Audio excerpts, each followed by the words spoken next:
Hey, what's going on, y'all? Thank you for checking in. The Word Made Fresh once again. Shalom, brothers and sisters. I am Solomon. And I'm your co-host, Dion. And we're going to touch on a topic today that's pretty sensitive, you know. It's a hot topic, I guess you would say, one of them hot button topics. Of course, everybody knows, watching the news, that Roe versus Wade was reversed. Yeah. And it's an uproar, and surprisingly, it's an uproar from even believers, which is tough. Shocking, yeah. Yeah, but we talk about it, you know. We men, though. You're probably saying, what do you men know about, you know, women's bodies and abortions and all those things? But, you know, we talk about it. Yeah, I mean, we are men, but also we, like you said, we look at the word, we look at the scripture, and I think the scripture is going to give you a viewpoint on all things, and I think we should definitely look at it in that light.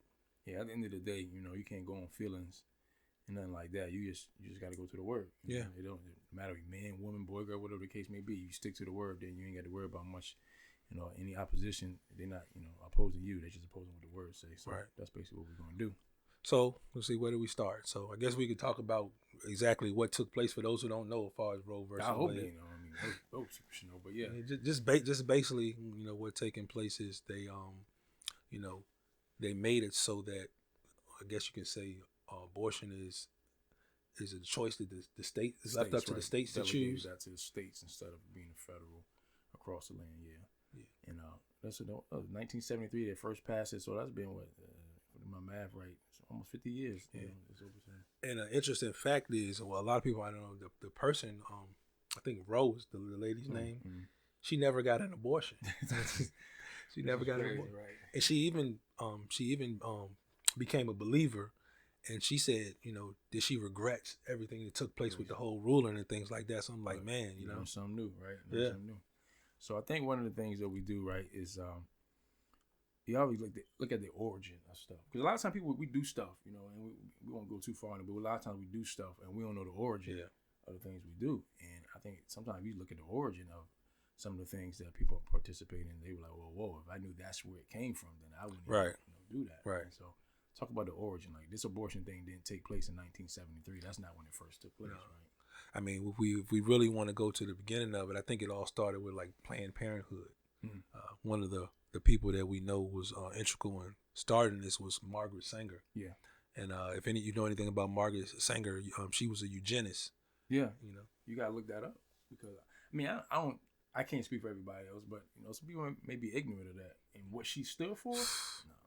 I mean, yeah, it was one of those things where she, you know, was, I mean, about eliminating specific people groups, right? So like wiping them out the earth. Yeah. I mean, we can keep it plain, keep it funky. You know what I mean? It was the so-called Negro or black person. That's what they were trying to eliminate. And she being part of the KKK, that was, you know, that spirit behind that, and that's where that whole thing come from. Yeah. And I don't know if people know that or not. Some may not. But it's important to study that type of history, because then you're like, whoa, do I even want to partake in something like that just off of strength? Right. That, you know what I'm saying? Right.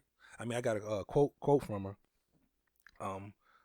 One of the articles it was writing about in the USA Today. It said, for those identified historical figures with racist roots who should become removed from the public view. And it was when they was having that whole movement of taking down all those statues of different people who had done wicked things throughout our history.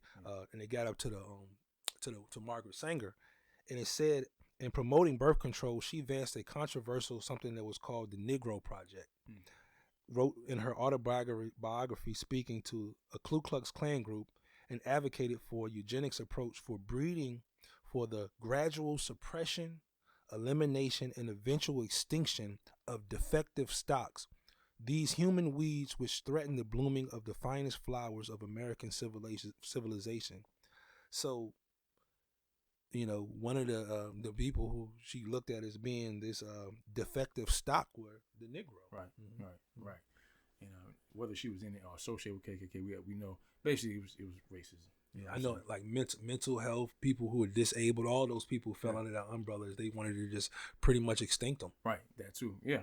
And so that's that whole idea of trying to get the perfect man and pure race. Right. That goes much deeper than probably what we can have time to discuss here. But and then even if you go back further than that, like this whole, you know, killing babies in the womb thing, and we speak with grace, right? Because there's some situations that are, you know, touchy. Yeah. And you know, we don't want to be harsh about the matter, but at the same time, you know, facts are facts, and you got to stick to the word, and got to go back to the history of those things. And we go all the way back to, you know, some people don't believe in Apocrypha, but even like Jasher, you look at Jasher, I think it's chapter 2 down in like verse 14 or 15. Matter of fact, I think I got it. Let me see if I can pull it up real quick. Okay. So I don't. And while you're looking at looking that up, look, this is what in Jasher. This is 2 in verse number 19. It says, "For in those days the sons of men began to trespass against Elohim and to transgress the commandments which he had commanded to Adam to be fruitful and multiply in the earth. And some of the sons of men caused their wives to drink a draught that would render them barren, in order that they might retain their figures, whereby their beautiful appearance might not fade." So, like they was having these women remain barren. You know what I'm saying? Maybe even have miscarriages, we don't know, but certainly remain barren just so they can keep their figure. You know, that the spirit behind that is no good. You know what I'm saying? And so that's, you know, that's what you're looking at when you're talking about, you know, killing babies. Exactly. I mean, that's wicked at the core. Yeah. Also, just another point about the whole aspect with Planned Parenthood and Margaret Sanger. A lot of y'all probably didn't know that they even got a lot of the spiritual leaders, the church leaders and stuff to get involved to try to help deceive the people, right? So people wouldn't, you know, rebel against it. And one of the quotes said, she said, "We do not want word to go out that we want to exterminate the Negro population, and the minister is the man who can straighten out the idea if it ever occurs to any of their more rebellious members."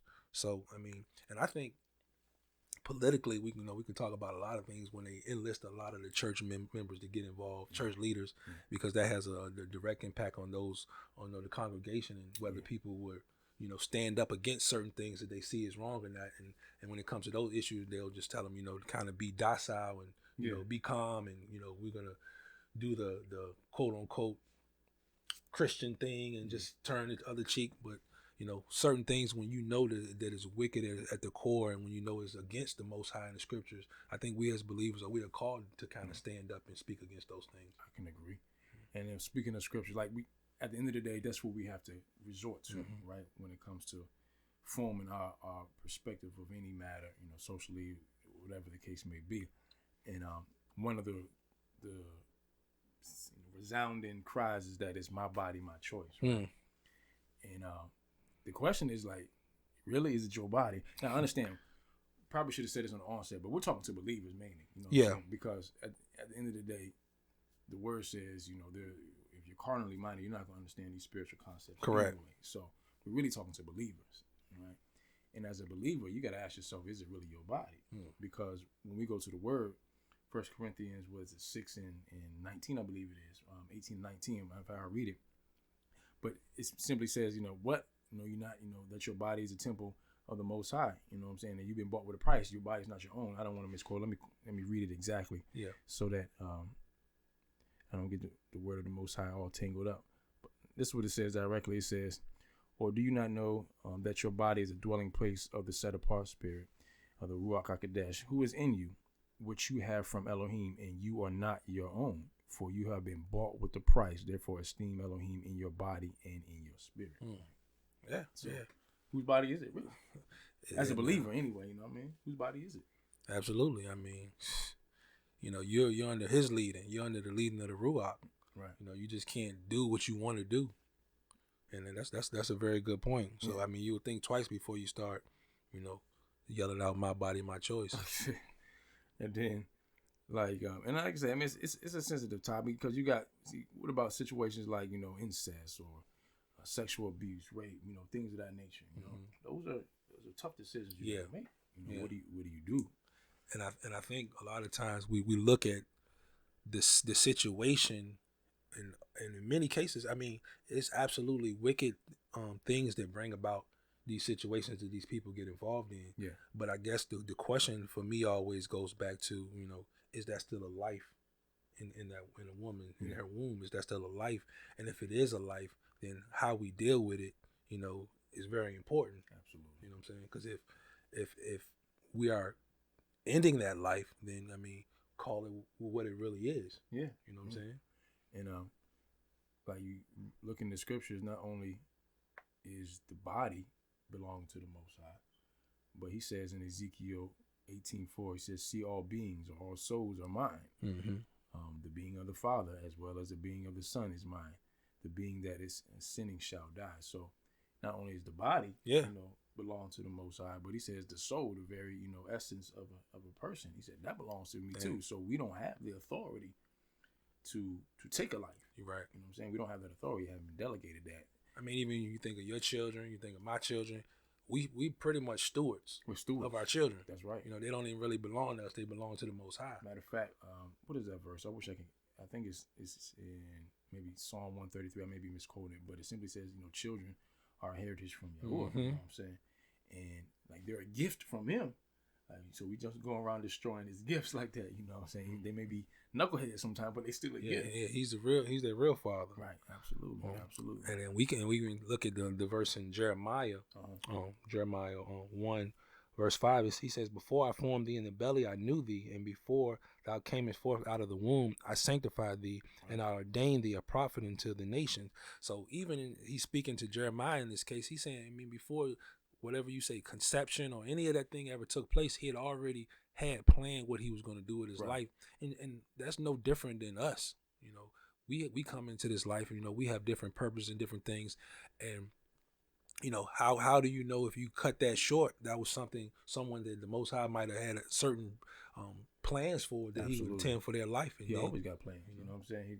There's no life that exists that doesn't have purpose. And why wouldn't the enemy try to stop that or keep that from coming forth? Because, if we really want to get down to it, when we deal with a lot of those situations where wicked things happen that cause women to become pregnant and different things like that, and then, they're faced with the question, should I keep this child or should I get rid of it? It's all being instituted. It's all being done, being led by the enemy, trying to, take out this life, take out this soul. Yeah. And like I said, again, in those situations, at the end of the day, no situations supersedes what the Most High has said in his word. Mm-hmm. You know what I'm saying? And so I remember being told, a change of circumstance does not change what the word says. It doesn't change what the Most High says. And again, it's tough situations, but at the end of the day, his grace is sufficient. Yeah. His grace is always sufficient. You know what I'm saying? I was talking to somebody earlier about the same topic, and we got to the point where I made the point where, in the scripture, what is the greatest display of love that a person can show another person? Right, it's laying down their life. Lay down their life. And I know situations where a woman might be in a hospital and the doctor might say, well, if you have this child, then, you're going to die. Or there's a good chance that you're not going to survive. And I think I said, that is a tough decision for a wife to make, the husband to make, the family to make, whatever. Tough. But I think, but what more than a woman to show her love for her child, to say, you know what, because I love this child that I've been bearing, because I want him to, I'm willing to take that risk. And one of the things is you never know, what the Most High is going to do in that situation. Yeah. That's why, like you said, we're speaking mainly to believers, because at the end of the day, you have to trust that the Father, knows what's best, and he's going to allow what's going to happen for his children. So many cases, there would have been women who were pregnant and they said, if you have this baby, you're going to die, or what's going to happen, and they survive. Yeah. And the child is fine. Or situations where they say, if you have this pregnancy, the baby's going to die, or and the baby's born fine. You can't, like I say, you can't always predict it just because some doctor told you this, that's exactly what's going to happen. But like I said, it comes down to your faith at the end, right, on, trusting, if I am to go through this, Father, that you will make a way for me, or you'll do what you see best or what's fit in my situation, Absolutely. And, what I'm saying, we, as men, we really can't empathize in that situation. Yeah. And don't even try to front like we can. No, we can't. But at the same time, we got the word, and that's what guides us. Yeah. And that's what we hold on to. And we hold on to his promises. And that's the whole duty of man, right? Mm-hmm. To fear him and keep his commandments. And so even in a situation like this, as scary as it could be, we got to fear him and keep his commandments. And always got to remember, it's not my body. It's not my life. It's not really my child. I'm a steward of it, and when I continue to have those thoughts in the forefront of my mind, it can help me make a right decision, even though it's still a tough one, but it still help me make a right decision. Let me ask you a question. In the old covenant, you heard about Molech. Yeah. For y'all who are not familiar with, Molech was a false mighty one that they were worshiping. One of the practices they had is they would take their children and they would offer them into the fire. They will offer them into the fire to Molech, as sacrifices, which was a wicked practice. I know in Leviticus, Leviticus 23, he said, "And I will set my face against that man, and I will cut him off from among his people, because he has given of his seed unto Molech to defile my sanctuary and to profane my set apart name." See, I mean, in modern day time, we might think, well, if you're not throwing the child in the fire or giving it to an actual, statue of Molech or whatever, then you're not doing the thing. But the whole gist of what was taking place is they were sacrificing their children. They were murdering their children, unto this false mighty one, in order to pay homage to him. And the Most High was saying, it's wrong. He said, if you do it, he said, I'm going to judge you for it. Yeah, it's that spirit that's behind. It's the same spirit. That same spirit that's behind that. Speaking of that same spirit, this is something that you had shown me the other day. Yeah. I pulled up to see if it was legit, and it came through. It's a post on Instagram from the Satanic Temple, and I'm gonna read it. And it's gonna pop up on the screen, but I'm gonna read it though. It says the Satanic Temple is the leading beacon of light in the battle for abortion access.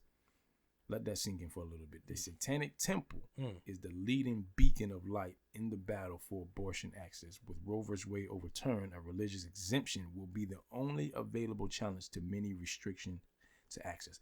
I'm going to stop right there and let that kind of soak in for a little bit. This is the Satanic Temple talking about the only way that you're going to be able to get an abortion is with religious exemption. Right?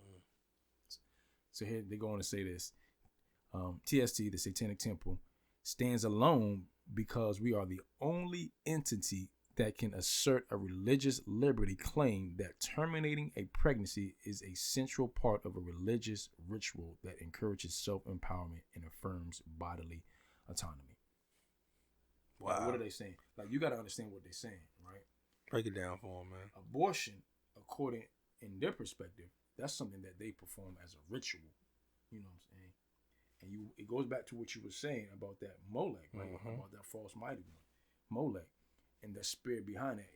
It's traveled all the way down to. It's still taking place today. Yeah, and that's the spirit behind it right there. Yes, it's a ritual, and these are the things that are not necessarily being talked about, maybe across circles of faith, whatever the case may be. Definitely being talked about in the clinics. We don't expect that.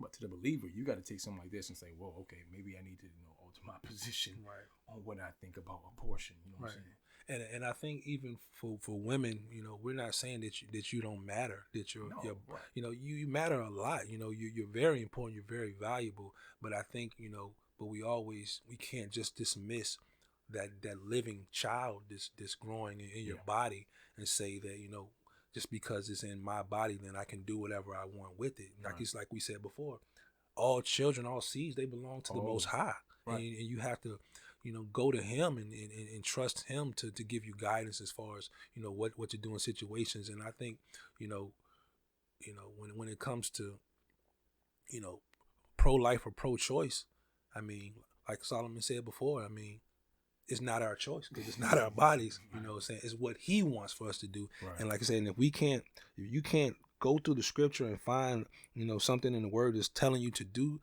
that specific thing, then I don't think that's from him. Right.